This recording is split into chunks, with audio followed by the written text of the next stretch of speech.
Buenas tardes, estimados oyentes. Hoy les ilustraremos la historia y la crítica de la idea del descubrimiento de América. Colón, el 12 de octubre de 1492, llega a una pequeña isla que él creyó perteneciente a un archipiélago adyacente a Japón. Fue así como descubrió América. Pero preguntémonos, ¿es esto lo que en verdad hizo Colón o es lo que ahora se dice que hizo? Los historiadores no describen un hecho evidente, sino que nos ofrecen la manera en que, según ellos, debe entenderse un hecho evidentemente muy distinto. Claro que no es lo mismo llegar a una isla que se cree cercana al Japón que revelar la existencia de un continente del cual nadie tenía la menor sospecha. Entonces, no se trata de lo que se sabe documentalmente que aconteció, sino de una idea acerca de lo que se sabe que aconteció. Para aclarar, el problema que nosotros planteamos no consiste en poner en duda si fue o no Colón quien descubrió América, ya que esa duda supone la admisión de la idea de que América fue descubierta. No. Nosotros planteamos poner en duda si los hechos que hasta ahora se han entendido como el descubrimiento de América deben o no deben seguir entendiéndose así. Entonces, para saber a qué se debe la idea de que Colón descubrió América, a pesar de que se sabe que él ejecutó un acto muy distinto, es necesario averiguar cuándo, cómo y por qué se pensó eso por primera vez y por qué se sigue aceptando. Entonces, será necesario reconstruir la historia no del descubrimiento de América, sino de la idea de que América fue descubierta, que no es lo mismo.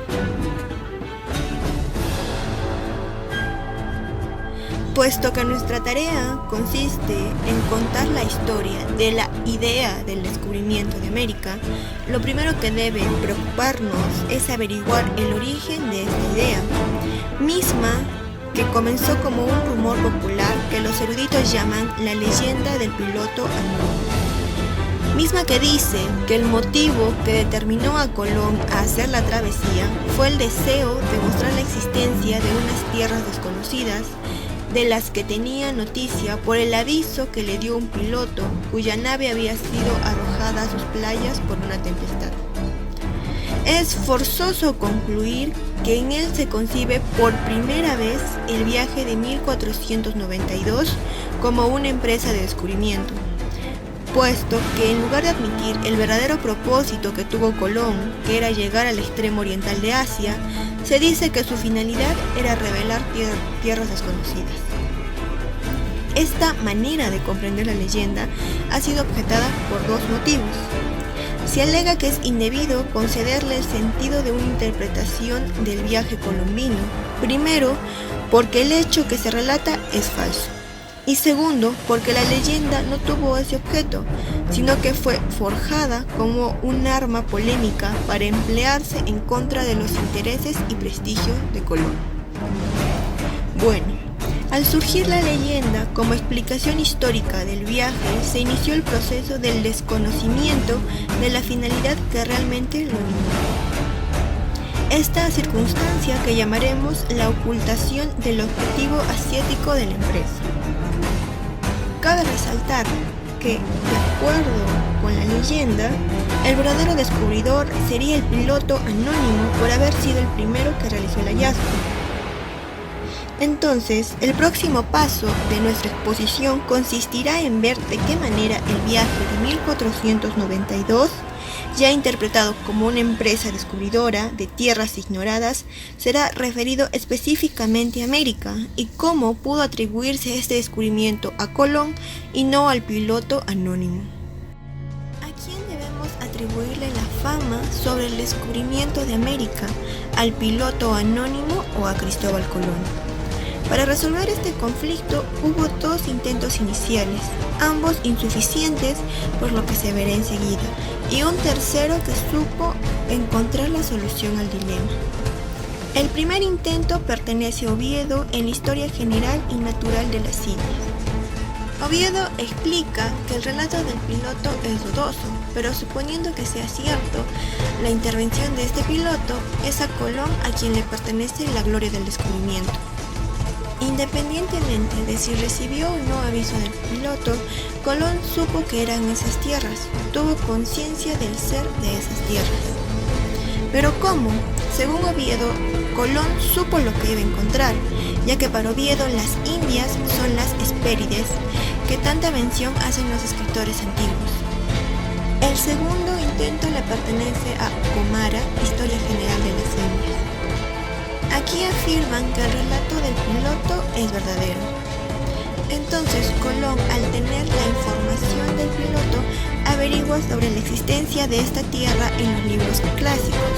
Por tanto, aquí es donde afirman que Colón es solo un segundo descubridor. Bien, ninguna de estas dos tesis logra resolver satisfactoriamente el problema, ya que para Oviedo, Colón sí tuvo conciencia del ser específico de las tierras. Pero al identificar a América con las Hespérides, ya no se trataría de un descubrimiento, sino meramente de encontrar algo olvidado o perdido. Para Comara, el descubridor es el piloto, sin embargo, este no cumple el requisito de que el descubridor tenga conciencia de lo que era. El tercer intento le pertenece a Fernando Colón con la vida del almirante. Él aquí nos dice que nadie antes de Colón supo sobre estas tierras, nadie le dio noticias de ellas y no lo había leído en ninguna parte.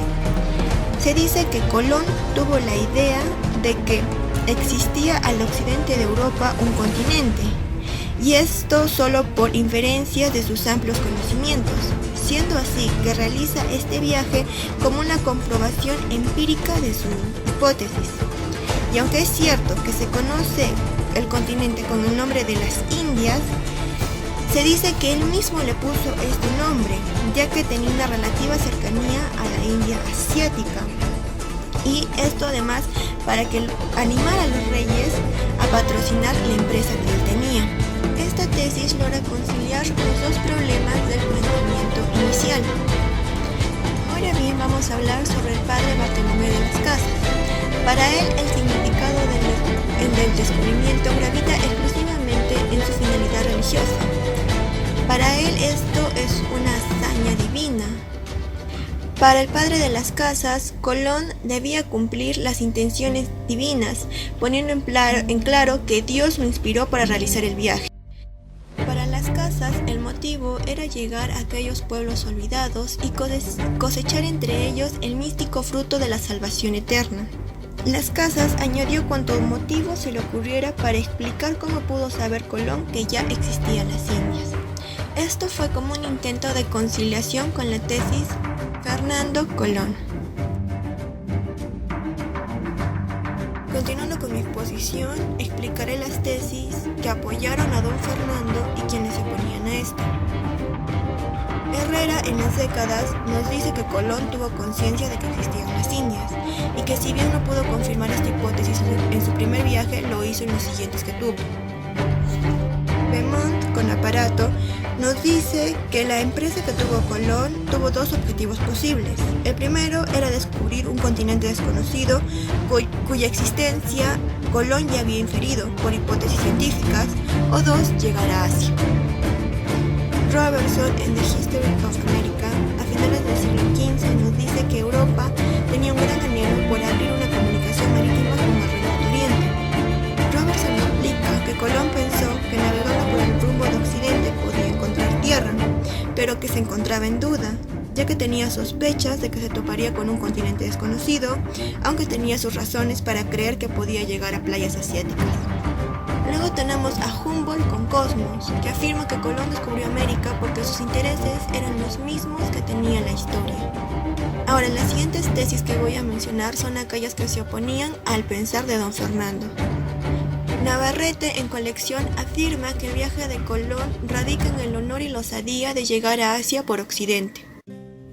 Irving, en su tesis, afirma que lo que indujo a Colón a hacer este viaje fue la idea de que Asia era más accesible por occidente y que durante toda su estadía Colón creyó estar ahí. Luego tenemos la tesis de Morrison, donde afirma que Colón encontró América totalmente de casualidad y que esto fue un accidente. Para continuar con mi exposición debemos reconocer los siguientes conceptos. Primero, cualquier acto, si se le considera en sí mismo, es un acontecimiento que carece de sentido, un acontecimiento del que, por lo tanto, no podemos afirmar lo que es. Y para que éste tenga un sentido es necesario ponerle una intención o un propósito. El segundo concepto es que la intención se le puede atribuir a algún ente. Entre ellos tenemos a Dios, las entidades metafísicas o la historia universal. Teniendo estos conceptos, ahora examinaremos la idea del descubrimiento de América de tres maneras distintas. La primera etapa nos dice que Colón halló un continente desconocido porque con esa intención realizó el viaje, y aunque es una interpretación admisible, documentalmente es insostenible.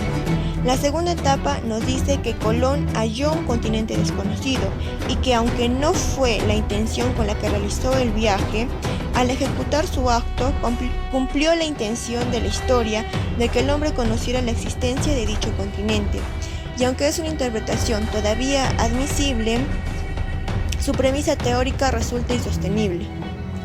La tercera etapa nos dice que la interpretación consiste en afirmar que Colón mostró que las tierras que halló en 1492 eran un continente desconocido puramente por casualidad, es decir, sin que medie ninguna intención al respecto.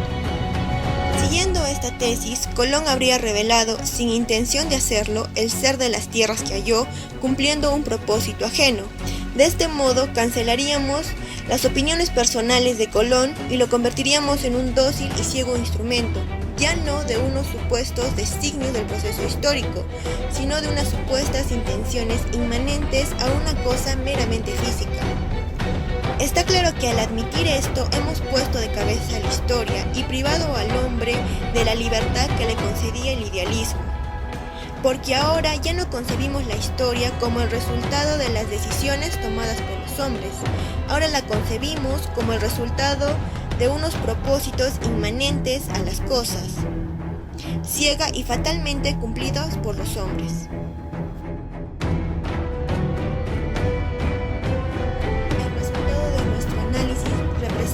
Un lado negativo, la bancarrota y desmonte de la vieja concepción esencialista de la historia americana. Y tenemos un lado positivo, que significa la apertura de una vía para alcanzar una visión acerca de ella, dinámica y feliz. Para abordar cómo surgió la idea de América en la conciencia de la cultura de Occidente, no debemos partir de una idea preconcebida acerca de América para tratar de explicar cómo descubrió Colón el ser de ese ente. Debemos partir de lo que hizo Colón para explicar cómo se llegó a concederle ese ser. Entonces, desde el punto de vista del proceso cuya historia hemos reconstruido, este nuevo camino no es sino el de aceptar plenamente el sentido histórico de la empresa de Colón, tal como se deduce de sus intenciones personales, en lugar de cancelar su significado como se hizo en las dos últimas etapas de aquel proceso. Entonces, si se quiere que nuestro intento pueda considerarse como una etapa subsiguiente del mismo desarrollo, pero una etapa que, comprendiendo la crisis a que conduce el insensato empeño de mantener la idea del descubrimiento de América, lo abandona en busca de un nuevo concepto que aprenda de un modo más adecuado la realidad de los hechos. Y ese concepto, podemos anticiparlo, es el de una América inventada, y no el de una vieja noción de una América descubierta.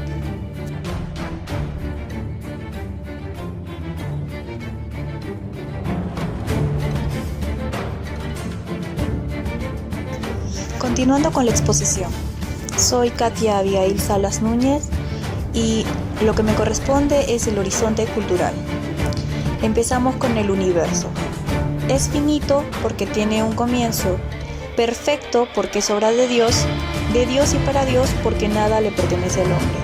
En la zona celeste contenía las estrellas y las órbitas del Empirio, lo más alto de los cielos, y de los 7 planetas, entre los cuales se contaban el Sol y la Luna. En la zona sublunar contenía los 4 elementos de la materia, se divide en 4 órbitas: fuego, aire, agua y tierra. habían 7 esferas que correspondían a los 7 pecados, y en la última vivía Luzbel.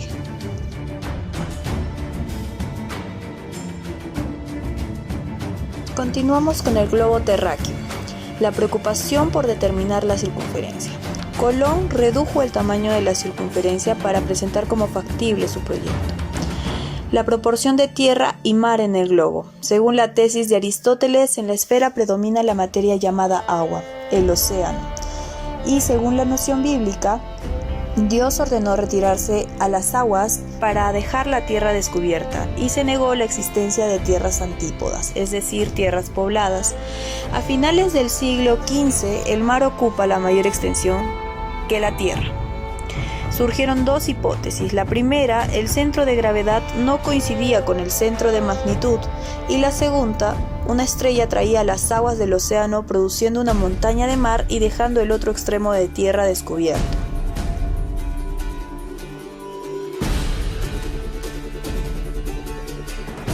En cuanto a la existencia de una o más islas comparables al Orbis Terrarum en otros hemisferios, su posibilidad quedó prácticamente desechada.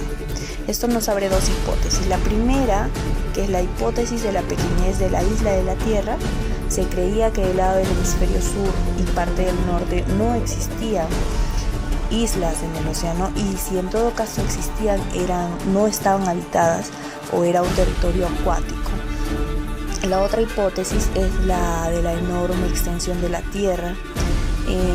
En esta, por ejemplo, se creía que era demasiado lejos, entonces existe un dilema que parte por un lado de los portugueses, donde ellos indican que la distancia es mucho más corta por el oriente, y la de Colón, que es mucho más extensa y que es probablemente una travesía, pero a pesar de esto él la realiza.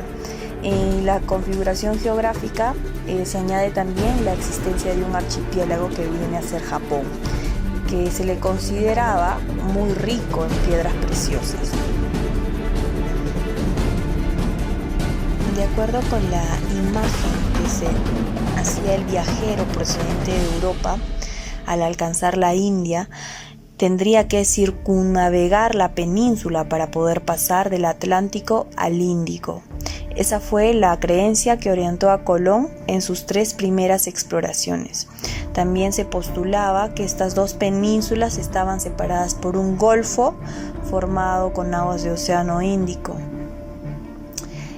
Para distinguir esto más fácilmente, lo del dilema, vamos a llamar a la primera opinión la tesis de la península única y a la segunda como la tesis de la península adicional.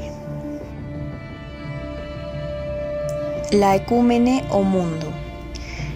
Entrando a un concepto cósmico del hombre, antiguamente afirma que el mundo solamente se alojaba sobre la tierra, lo que estaba sobre la superficie, que solamente la tierra no sumergida es apta para el hombre, y que en el océano podían existir otros mundos habitados por entes que no podían ser humanos.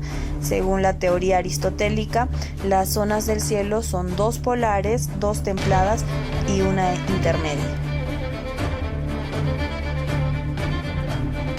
En cuanto al mundo cristiano, tenemos el primer mundo, que es el paraíso terrenal, creado por Dios y que cuenta con todos los beneficios, y un segundo mundo que es denominado como el Valle de Lágrimas.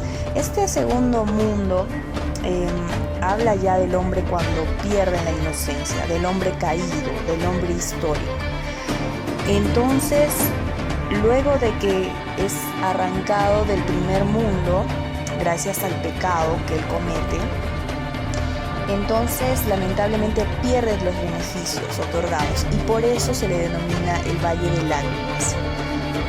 La aceptación del sistema geocéntrico del universo, gracias a la influencia del aristotelismo eclesiástico, se cobran conceptos en la ciencia medieval, las teorías de las zonas inevitables, por ejemplo, y surge un conflicto entre la visión clásica y la visión patrística, que está apoyada en la Biblia. Ya para finalizar con esta segunda parte que me corresponde en la exposición, llamada conclusión también, tenemos a la Tierra como el único lugar natural del hombre y al océano como la extrañeza de la realidad cósmica, que constantemente representaba una amenaza permanente. Esto se debe, como ya sabemos, al origen de la creación, que en un inicio el globo estaba cubierto totalmente por mar, por agua, y es Dios quien separa la superficie terrestre para darle una vida al hombre. El mundo no es del hombre, el mundo es de Dios, y el hombre viene a ser un inquilino que cuenta con todos los beneficios. En un inicio, antes de ser desterrado por Dios, él cuenta con todos los beneficios en el primer mundo, el paraíso terrenal, y luego, al perder la inocencia y cometer el pecado, pasa al segundo mundo, ¿no?, que viene a ser el Valle de Lágrimas. Entonces existe esta oposición frente al océano y la tierra, porque de alguna forma la ley determina que la tierra es el único lugar del hombre donde él debe prevalecer, permanecer y vivir, conquistar. Pero el océano viene a ser como lo extraño, lo ajeno, y que hay otro tipo de habitantes en él. Entonces existe una concepción de aquella época donde el mundo no es homogéneo. Es más, tiene una división tripartita, según el cristianismo, por los 3 hijos de Noé, que también tienen un orden jerárquico ascendente. Está en África, Asia y Europa esta repartición, siendo Europa la más privilegiada, ¿no?, por ser más perfecta, por su naturaleza y espiritualmente superior. Tenemos también un cierto resentimiento o surge de pronto un sentimiento frente a la impotencia, al encierro. Entonces, con la invención de América por parte de Colón, se concibe el Nuevo Mundo. Y aunque esta idea al inicio no se admitía, hubieron bastantes oposiciones, se logra concretar, ¿no?, valiéndose de estrategias distintas. Colón logra concretar el viaje al Nuevo Mundo y con él la invención de América.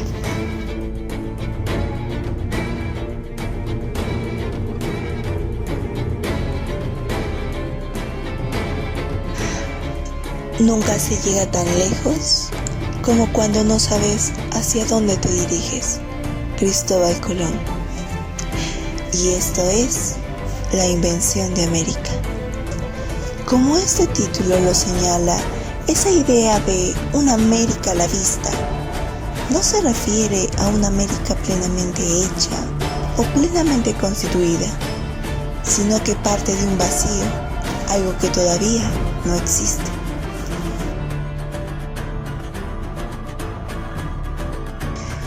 Aquí es donde entra Cristóbal Colón, un genovés quien como libro predilecto en su niñez eran las aventuras de Marco Polo.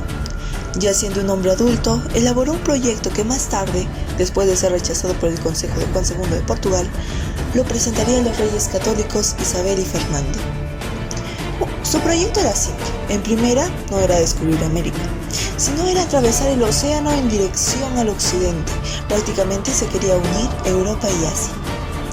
Pasaron los años y no había respuesta. Colón había perdido toda esperanza hasta que le llega una carta, donde dicta que los reyes católicos han accedido a patrocinar el viaje. Resulta que en abril de 1492 se firmaron las capitulaciones de Santa Fe en Granada. En ella acordaron el inicio de la expedición y cómo sería el reparto si la misión tuviera éxito. En ese documento también le otorgaba a Colón el título de Gran Almirante y el cargo de virrey en todos los territorios que descubriera.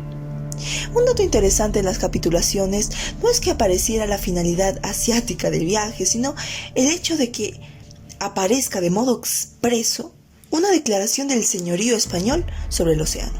O sea, ya de por sí se autoatribuían el dominio de todo lo que se hallara. Bueno, fuera de todo lo que significó el dinero en esta primera travesía, Me limitaré a examinar el concepto que se genera Colón sobre su hallazgo, su actitud frente a la exploración. O sea, vamos a tratar de comprender el sentido que el propio Colón le dio al suceso y no como la historia tan superficialmente la cuenta.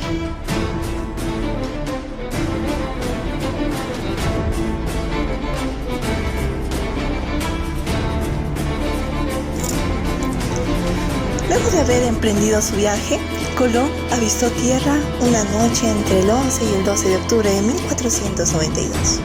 Creía que había llegado a Asia, pero no fue precisamente eso. Más bien una pequeña isla. Pero para Colón eso no constituía un fracaso. Es más, en su mente lo comparaba con el archipiélago adyacente a Asia. Tierra de piedras preciosas y riqueza. Definitivamente para Colón, donde habían llegado era Asia, el extremo oriental del Orbis Terrarum. Lo inspirador de todo esto es el hecho que Colón mantuvo esa creencia durante toda la expedición. A pesar de no haber comprobado absolutamente nada, cualquiera hubiera dudado, incluso Bartolomé de las Casas se asombró de cuán firmes eran sus convicciones. Bueno, resulta que habían llegado a una isla que los nativos llamaban Guananí, pero que posteriormente Colón bautizó como San Salvador. Pedro Mártir. Este humanista, cuando se refiere al viaje de Colón, se conforma simplemente con anunciar que el explorador había regresado de las antípodas occidentales, donde halló unas islas.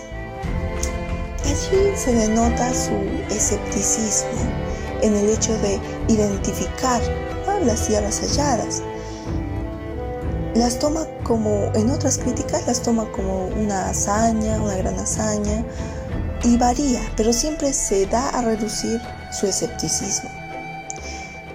Bueno, después de varias críticas que hizo posteriormente sobre el almirante, cayó en la cuenta que, desde el punto de vista científico, la creencia de Colón suscitó una duda, y esto coincide con la reacción política y jurídica de los círculos oficiales. Ahora, según esta investigación, se puede concluir que la reacción oficial y científica consistió en postular la misma hipótesis de Colón, pero ya no como una creencia invulnerable a los datos empíricos, sino simplemente como una idea cuya verdad es posible en cierto grado de probabilidad, o para decirlo de otro modo, ¿no? Como una noción que puede ser modificada de acuerdo con la experiencia y por lo tanto condicional y sujeta a prueba. Nuestro próximo paso será examinar en qué debe consistir concretamente la prueba que se le pide a Colón y cuáles son las consecuencias, ¿no?, del éxito o del fracaso, en todo caso, de su expedición. Colón ya regresó a España y se han discutido ampliamente su hallazgo y sus opiniones. Está a punto de emprender su segunda travesía y, sin embargo, aún no se ha descubierto ninguna América. ¿Pero por qué? Porque por el simple hecho de que América todavía no existe. De eso se trata la invención de América.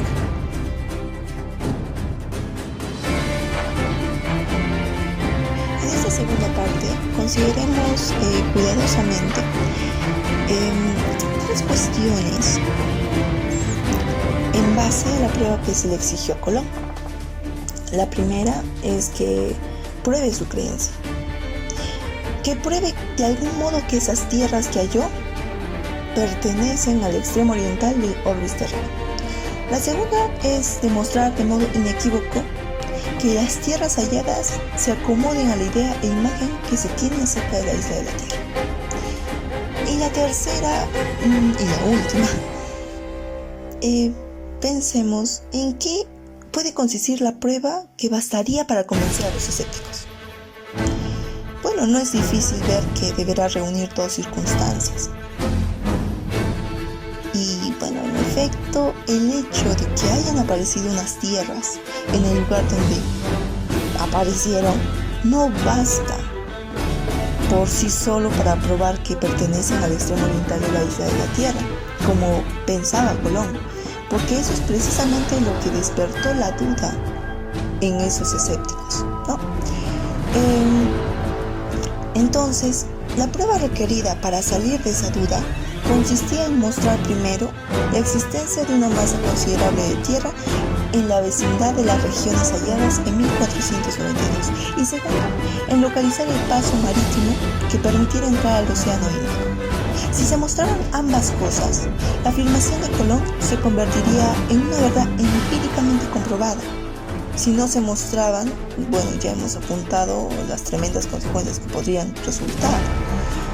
Ese planteamiento de la situación nos proporciona el esquema fundamental para comprender el significado de las exploraciones que se emprendieron inmediatamente después del viaje de 1492.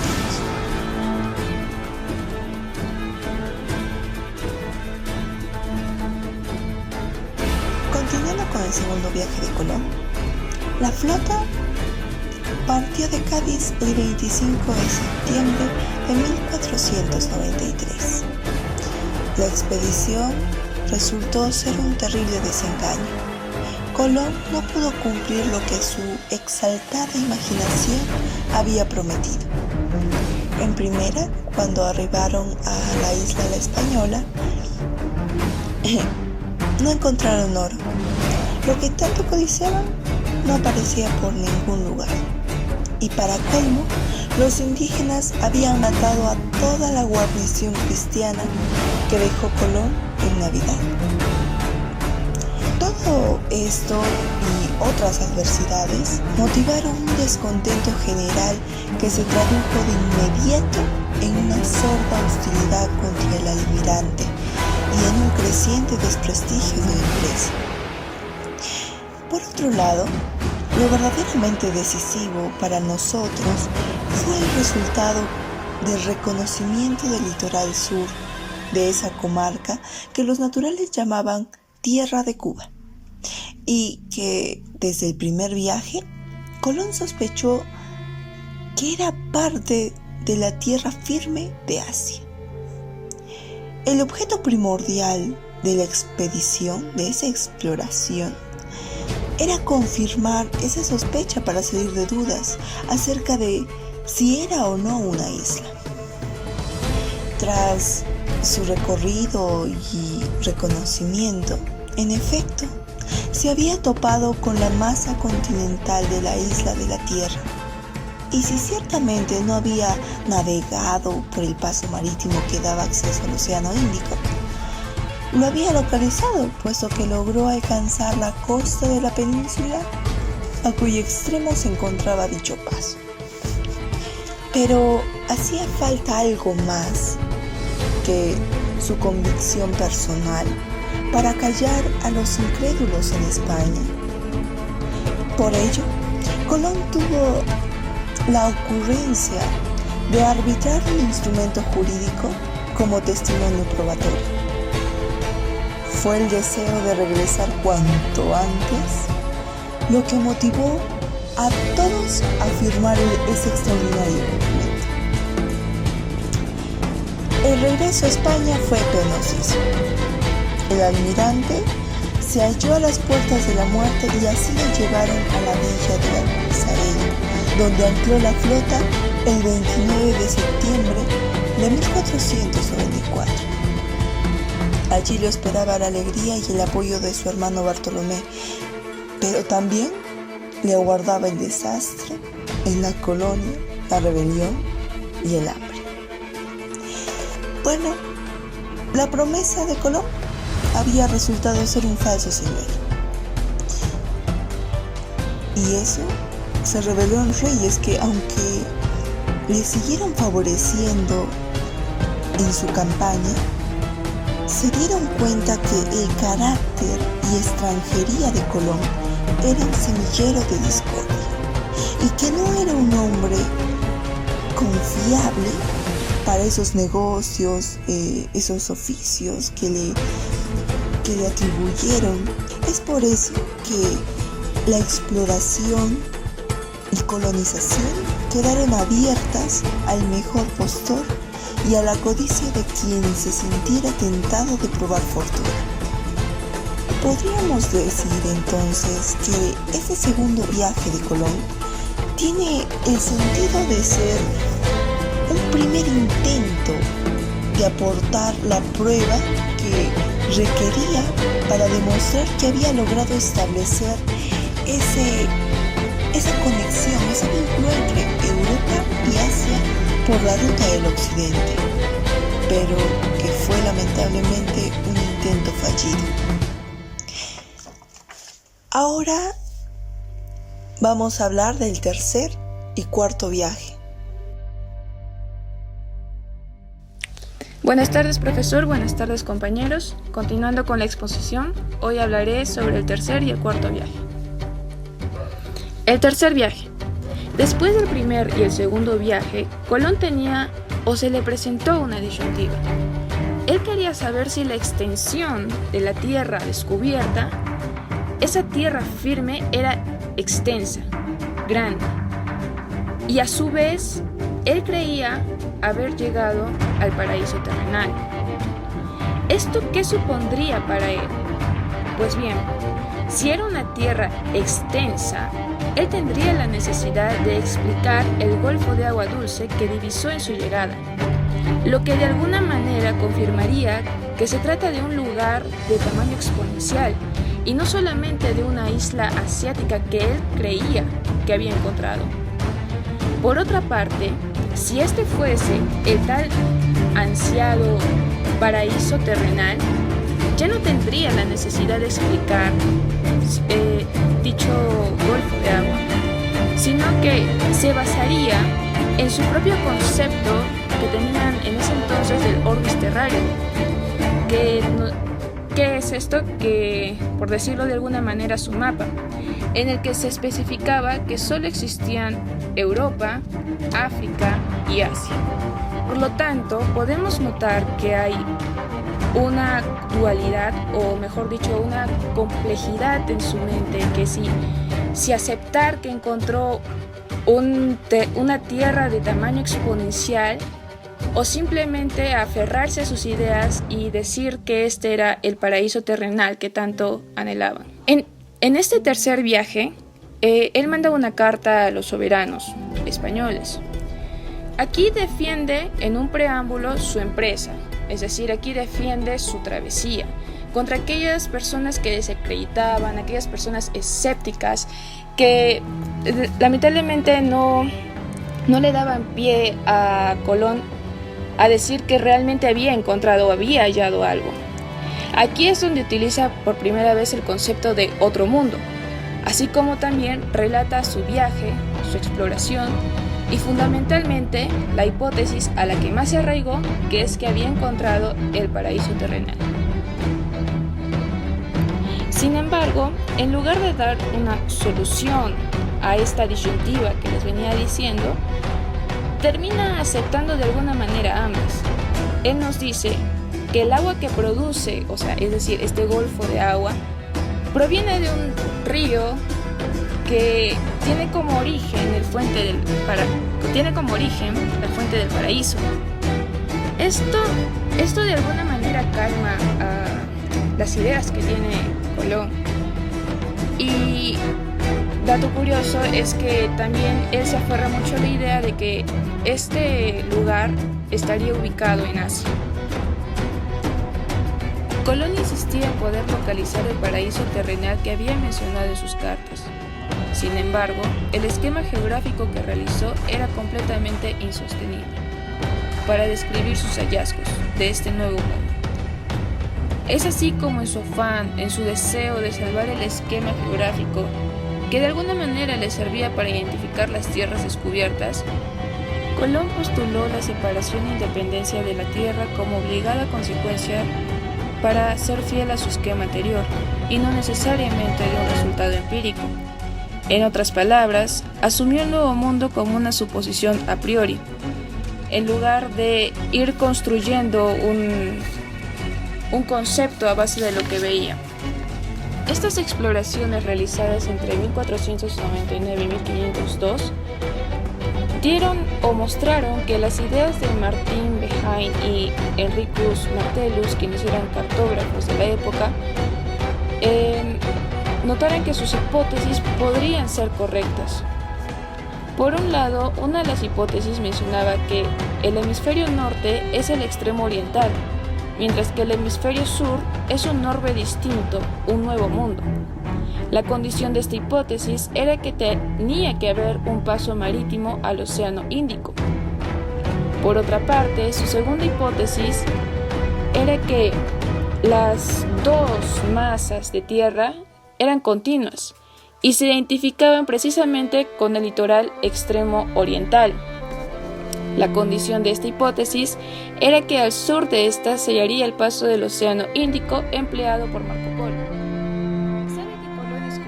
Cartas, una dirigida al rey católico, la otra dirigida a doña Juana de la Torre y la última al Papa. La primera, hacia el rey católico, fue escrita un 18 de octubre de 1498. En esta, menciona que la tierra que encontró es extensísima. Además, que hace referencia a que estas islas, porque las consideraba islas, eran asiáticas. La segunda carta, dirigida a doña Juana de la Torre en 1500 a finales, hacía alusión o se consideraba a sí mismo como el mensajero elegido por Dios, mencionando que había viajado al nuevo cielo, al nuevo mundo, que hasta entonces estaba oculto. Distingue este viaje de los anteriores, puesto que tiene una perspectiva nueva y un análisis nuevo de lo que vendría siendo su tercer viaje. La tercera carta es dirigida hacia el Papa en febrero de 1502. En esta había hallado o considera que había hallado una tierra de tamaño continental, de tamaño extenso, de norte a sur, y que contenía el paraíso terrenal que en ese tiempo se anhelaba bastante. El cuarto viaje. La localización del paso del Océano Índico era fundamental en este cuarto viaje, puesto que le daría sentido a las tierras que Colón halló. Hubo dos viajes que deberían resolver el dilema, dos viajes importantes. El primero fue realizado por Américo Vespucio, explorador italiano, que en ese momento trabajaba para la corona de Portugal, y el de Cristóbal Colón. En este sentido, tenemos que tener en cuenta que tanto Vespucio como Colón tenían perspectivas, hipótesis, rutas totalmente diferentes. Sin embargo, su misión era la misma. Ambos tenían que encontrar el paso al Océano Índico. En este sentido, tenemos que tener en cuenta que después del regreso del tercer viaje que realizó Colón, él tenía como idea que este paso debía encontrarse en la separación marítima entre la isla de la Tierra, es decir, lo que ellos ya conocían, y el Nuevo Mundo, donde suponía que estaba el paraíso terrenal. Por consiguiente, podemos tener en cuenta dos situaciones. Si Colón alcanzaba su propósito, quedaría comprobada la existencia real de otro mundo, del mundo nuevo, y por tanto sería inevitable una crisis en el occidente.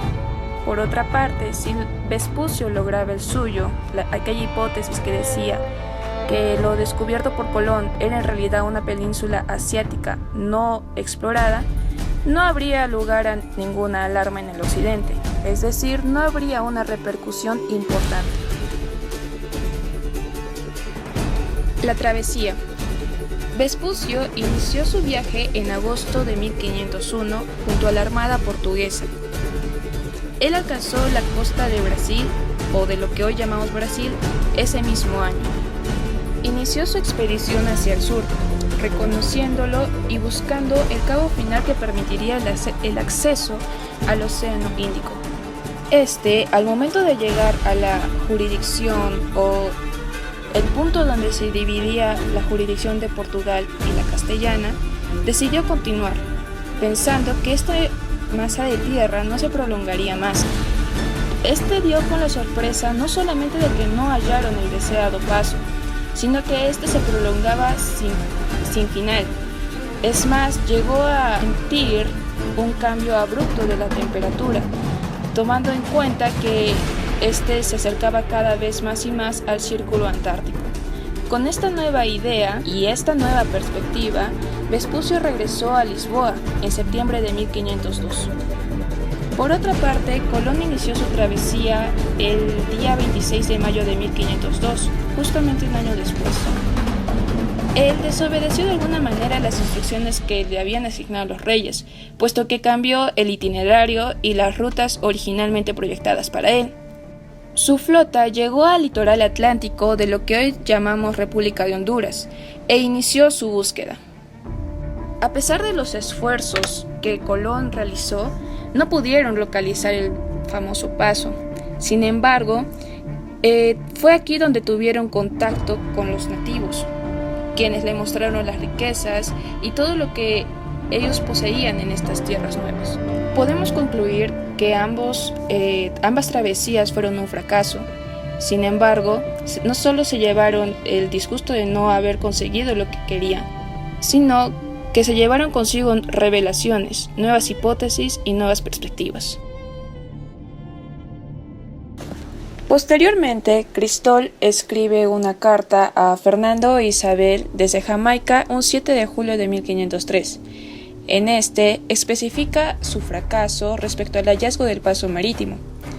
En esta carta, Colón dio a entender que de alguna manera aceptó como verdadera la tesis de la península adicional que tenía Asia, además con la creencia que Cuba no era una isla. Por otra parte, Vespucio declaró que el territorio explorado se prolongaba hasta el polo antártico. Es más, a su regreso, en una epístola que dirigió hacia Lorenzo de Médici, no decía nada directamente de lo que había encontrado, quizás por el temor que tenía el rey de Portugal. Sin embargo, confirmaba que la tierra que había descubierto, que había explorado, tenía una magnitud continental. Además, que observó y tomó nota de los distintos lugares y escenas que presenció. En una de estas muchas cartas que mandó, menciona que es lícito designar como Nuevo Mundo a las tierras exploradas, por sencillamente dos razones. La primera es que nadie supo que existían, y la segunda es que había un consenso que especificaba que este hemisferio sur estaba ocupado únicamente por el océano, cosa que desmintió gracias a sus observaciones.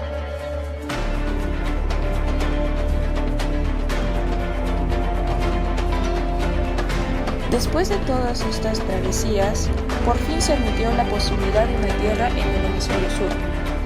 Sin embargo, se negaron a que ésta fuera habitable. En respuesta a esto, Vespucio menciona: hay más multitud de pueblos y animales que nuestra Europa, Asia o bien África. Pues bien, el fracaso de ambos viajes acabó así con Colón viéndose obligado a aceptar la tesis que le había servido a Vespucio como base de su exploración, quien postulaba, como ya había mencionado, que existía una península adicional de Asia. Así, por su parte, Vespucio se vio forzado a aceptar la tesis desechada por Colón, la que suponía la existencia de un nuevo mundo. Ok, en esta cuarta parte se continúa la tesis de O'Gorman respecto a que la aparición de América en Occidente no debe de ser explicado como un descubrimiento. Esto lo percibe O'Gorman al leer la obra del padre José de Acosta. Hay una obra llamada La conquista filosófica de América de Edmundo O'Gorman, que entre otras cosas nos decía cómo se debería de entender, interpretar el primer viaje de Colón, no de descubrimiento.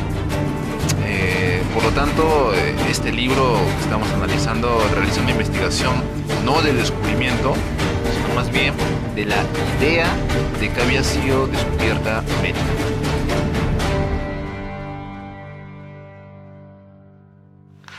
Esta última parte la hemos dividido en 4 apartados. El primero acerca de las nuevas tierras, distintas y semejantes respecto al orbis terrarum, término griego que designaba a la Tierra. Circular, redonda por lo de orbis, pero al final de cuentas plana. Aparece una dualidad conceptual, ¿no?, de este orbis terrarum que implicaba diferencias y semejanzas de las nuevas tierras. Por un lado estaba el concepto de isla de tierra que engloba tanto Europa, Asia y África, y de esta manera, o vista de esta manera, América era algo totalmente distinto. Sin embargo, si se observa la segunda acepción en el que Orbis Terrarum implica no solamente la isla de la Tierra, sino también América y todas las demás tierras por descubrir, si son vistas como un globo terráqueo, como un todo, encontramos las semejanzas, ¿no? Que son elementos que pertenecen a un todo. Por lo tanto, vemos que la contradicción termina siendo aparente y no real. Con esto se llega también a entender quizás la crisis en el tercer viaje, ¿no? Una crisis que habla O'Gorman, en el que al descubrirse nuevas tierras se rompe con los límites que el mismo hombre se habría planteado, ¿no? El mismo europeo había delimitado su mundo, y de esta manera al descubrir nuevas tierras se está rompiendo con esos límites, y claro, con la creencia que la tierra era algo simplemente dado por Dios y que ya estaba definido. Ahora era algo que pertenecía al hombre y que él lo podía moldear o crear a su antojo, por así decirlo, en palabras de O'Gorman. De ahí que se diga que la propiedad pasa de Dios al hombre. Y esto vendría a ser entendido como un primer paso en el empoderamiento del universo.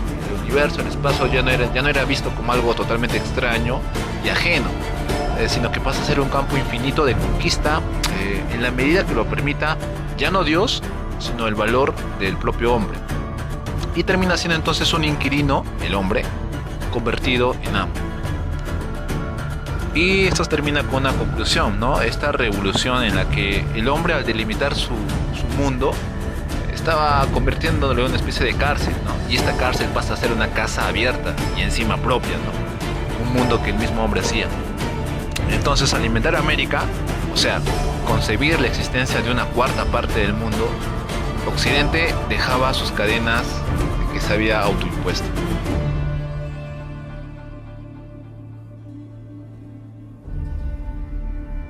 Luego de ver una relación entre las nuevas tierras y un todo, se pasa a ver una relación entre las nuevas y las antiguas tierras individualmente.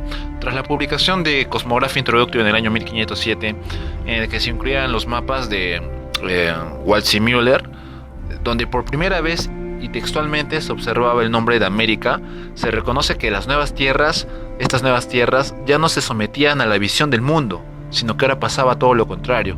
Era el mundo quien tenía que someterse a la visión y a la concepción de estas nuevas tierras. Se habla también de una diferencias y semejanzas entre ellas, ¿no? Pero ¿qué es lo que pasa? Que el océano, al ya no delimitar el mundo, ya no representaba una discontinuidad, sino que era visto más bien como un accidente geográfico, ¿no? Así como los ríos pueden dividir los pueblos o una montaña puede dividir dos localidades. Pasaba lo mismo, y por lo tanto estas tierras pertenecían a una continuidad. De ahí que se abre de una inversión geográfica.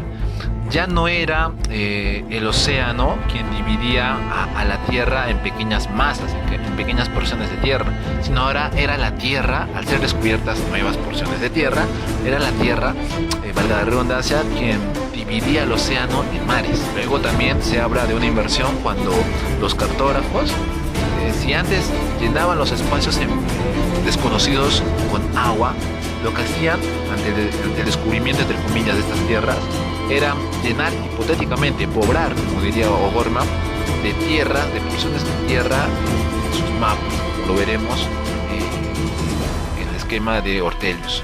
Esta visión de un ser, misma estructura e individualidad distinta, se podría poner el siguiente ejemplo, ¿no? Un grupo de personas que responden a un mismo modelo, ¿no? E incluso a una misma estructura, como bien dice el apartado. No sé, a ver, todos tenemos 2 manos, 2 ojos, una nariz, ¿no? Este grupo de personas tiene un corazón, un estómago, pero sin embargo, a pesar de poseer esta misma estructura, cada uno tiene rasgos distintivos de estos elementos, de estas estructuras. Así podemos hablar de que una persona puede tener, qué sé yo, el estómago demasiado pequeño a diferencia de otra, o puede tener el corazón más grande que otras personas. Ahora, existe una perfección mística respecto al 3, casi divina, por así decirlo, de una división bipartita del mundo griega, en el que se dividía Europa y Asia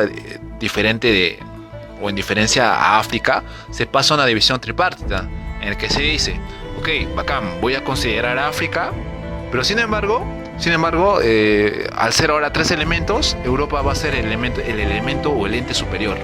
Esta concepción básicamente religiosa de división tripartita se observa en varios rasgos, ¿no? Ya sea, como menciona O'Gorman, en la Santísima Trinidad, los Reyes Magos o incluso los hijos de Noé.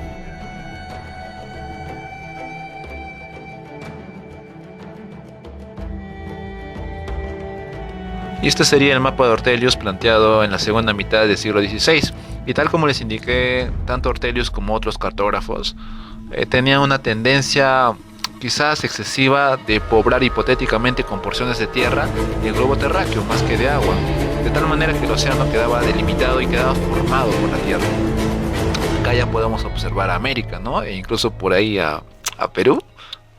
Y ahora, a manera de dinámica, les quiero plantear lo siguiente. A este mapa de Ortelius le falta una estructura demasiado evidente, y tienen unos segundos para darse cuenta de ello.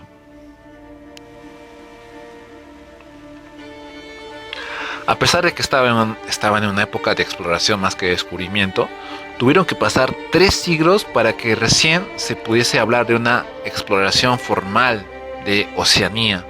3 siglos después del descubrimiento, entre comillas, de América, para que ingleses y holandeses exploraran otro nuevo continente. A pesar que los nativos presentaban diferencias físicas respecto a los europeos, dice San Agustín que no eran determinantes estas diferencias para no ser considerados dentro del género humano. Sin embargo, en este contexto nace la necesidad de comprobar que en verdad todos los hombres, tanto nativos como europeos, venían de un mismo origen, y nace el problema del origen del indio americano. Por un lado estaba Bartolomé de las Casas con ideologías como, por ejemplo, el nativo al permanecer al margen de las enseñanzas del Santo Evangelio no podía tener la condición verdadera de humanidad.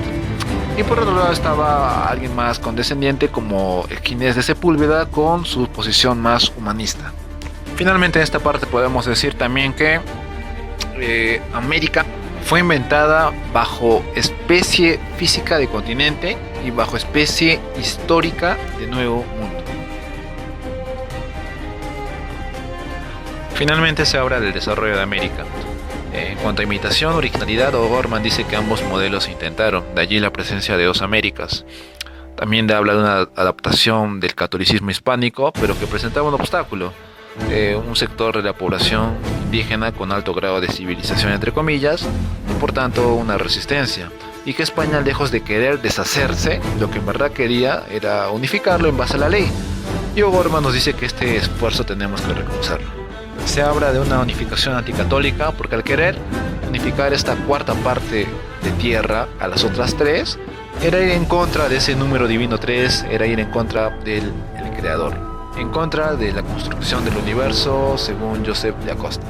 También hubo intentos de originalidad, ¿no? De allí la búsqueda de autenticidad, que generaría el criollismo, que sería al final un falso intento de Adán americano, porque al final termina siendo un tipo de español.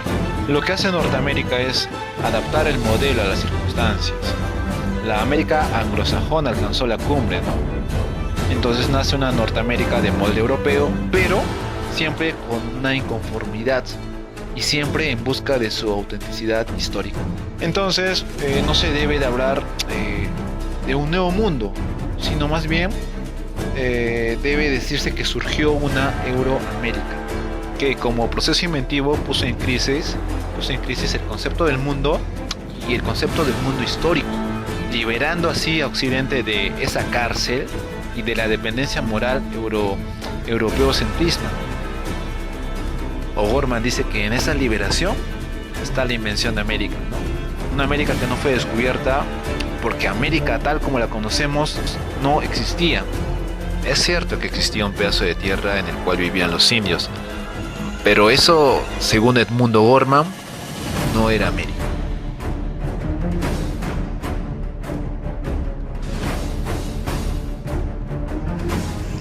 Aquí culmina la programación sobre historia y crítica de la idea del descubrimiento de América. Este trabajo fue presentado por Estefanía Ancaya Vilca, Katia Abigail Salas Núñez, Mary Angie Mamaña Arpita, Carolina Maritza Pinto Jiménez y Arturo Jaila Quispe. Muchas gracias por su atención, estimados oyentes. Hasta la próxima.